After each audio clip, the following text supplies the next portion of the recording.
What's up, everybody? Welcome back to another take here at Esports with Elrod, and I want to do a follow-up on the suspension of Royal 2. And I really wanted to do a comparison of the Call of Duty League and the HCS and how they're handling fines and how they're handling their players. Because we know both games currently are not in the best state. Call of Duty Vanguard, unfortunately, is one of the worst Call of Duties to come out in the past 3 to 4 years. And Halo Infinite, even though it had a phenomenal start, they've really fumbled the bag on keeping this updated on a quote-unquote live service game. But that's not what this video is about. This video is specifically about the suspension of Royal 2. And Snipedown did a really good job breaking it down way back when this first happened. So I'll find that video and play it for you guys real quick. You guys don't know, there's a thing called geofiltering, which is a basic way that you can block out any server that gives you a ping over a certain amount. And people were accusing Royal 2 of using a geofilter because he's from Saskatchewan, Canada. And all these partner teams were accusing Sentinels of forcing, or actually accusing Royal 2 of forcing Seattle servers every single time, which if you went to their past history and their past VODs, because Halo shows ping and it doesn't show ping in any other Halo, you can see what server they're playing on.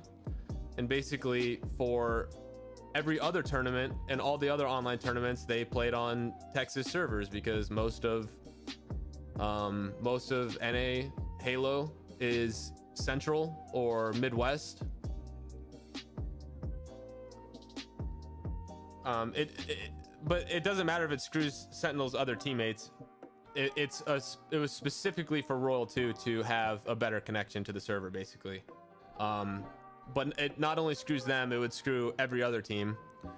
And if you went into their history of VODs, you can go back and check their past servers that they played on versus every single team versus every single online tournament, and pretty much every single server they ever played on besides the last tournament was a Central server.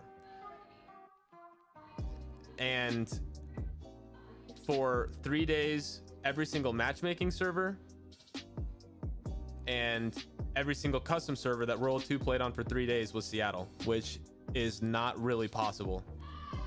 And they won the last tournament, which was the most important one because that was the tournament that allowed you to get the seeds, and everyone came together. But bro, is there really a way to prove that? I mean, yes, there is a way to prove that. I mean maybe at the end of the night I can show you guys what the proof is, or like what the evidence is for that, because it was all there. And then when Sentinels got called out for this by Optic after the tournament, Royal 2 chose to delete all of his VODs over the last 3 days and put his VODs on sub only, which to almost anyone is suspicious. Why would you delete your VODs if you have nothing to hide? Was the way that all these teams were viewing it. And after he deleted all the VODs, that's when all of us decided to go back and check their history of games and their pings. And in every single server, it was Seattle for 3 days. No matter who they played, no matter what pro teams they played, no matter what amateur teams they played, it was Seattle. And not only that, they were the only team that had any issues loading into any lobbies. Throughout that entire tournament, they were the only team that had issues, and it delayed the tournament by like 3 to 4 hours specifically because of it. And no one knows if the whole team was in on it, or no one knows if it was just Royal 2, or no one knows if it was even true at all. But because of this,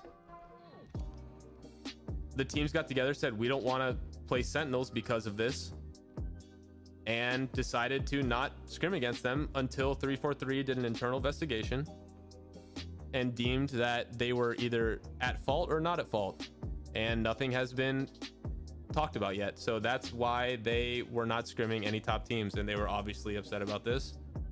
And then you have their side of the story. So that's basically every other team side of the story, and then you have their side of the story.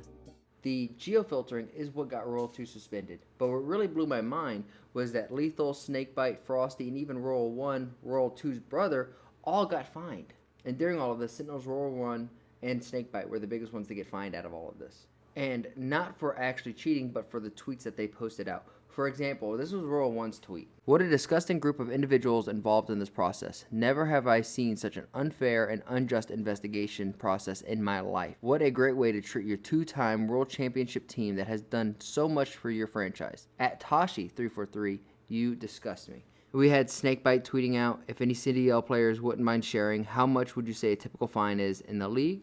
And on a side note, away from the drama, I am so sorry for everyone playing Infinite who is trying to enjoy cross-play with friends or even just have more lobbies of 2. 5 games in an open playlist today with all cheaters with walls and aimbot. Truly incredible stuff. Now, I understand that players can get heated and that we can get frustrated at times, but we have to be professionals at the end of the day. And if you guys want to be professional Halo players and individuals and treated as such, you got to understand that this would not go down in any other league. In Valorant, in League of Legends, and Call of Duty, there's no way that a pro player or a partnered pro player is going to be able to at that company and talk down on them. That's like a football player going right at Robert Goodell and just going at his throat saying, that you disgust me. I don't think that your process of doing things is fair and just. Of course that player is going to receive some fines. And Octane, who we all know has his fair share of fines within the CDL, tweeted this out in a response to Snakebite's original question. Octane tweeted out saying, I did some extensive shit, so my experience is different, but between $500 to $3,000, I'd say, depending on what it is. I can't imagine tweeting out something or putting a video out and then that company coming at me and wanting $3,000 because of a fine. There's no way I could fork over $300 or $3,000, let alone even $500 at this moment. The thing that rubbed me the wrong way was original Royal One's comment about how, this 2-time championship team has done so much for the franchise. And that there is some truth behind that. Sentinels has a large fan base. They're very supportive, very loud, almost like the Green Wall or Cloud9s or any of these big organizations like FaZe. They have a good fan group. So yes, they brought a lot of people into Halo, but it's a two-way street, right? Sentinels wouldn't have as many fans if they didn't have Halo. And granted, you might be looking at me sideways, but I'm not saying that they wouldn't have a large mass of fans, just not as many fans. Whether it's 5%, 10%, or 15% of Sentinels make up Halo, the Halo roster and Halo fans. If you take that away, that's 10 to 15% less, eyeballs that you guys have. And in this online world of entertainment and content creation, eyeball count and eyeball viewership is everything. So I try to be as humble as I can throughout life, and this tweet by Royal One just screamed somebody who needed a dose of humility in their life. And hopefully with this fine, he got that dose, because I know that the HCS used them as an example to say, hey, if any other pros get an idea about this, you're going to get fined. And the only one that I can think of at the moment who's kind of gotten away with some stuff is Lucid, who replied directly to a Halo thread talking about how if this is a live service game, this is just truly unacceptable. They might not be finding him, though, because they might realize, shit, that's true. But that's where we're going to end the video today. If you liked the video, please hit that like button, hit the subscribe button, turn the notification bell on, because that's the only way you're going to see my videos. I hope you guys have a great freaking day, and I'll see you tomorrow for the next one. Peace.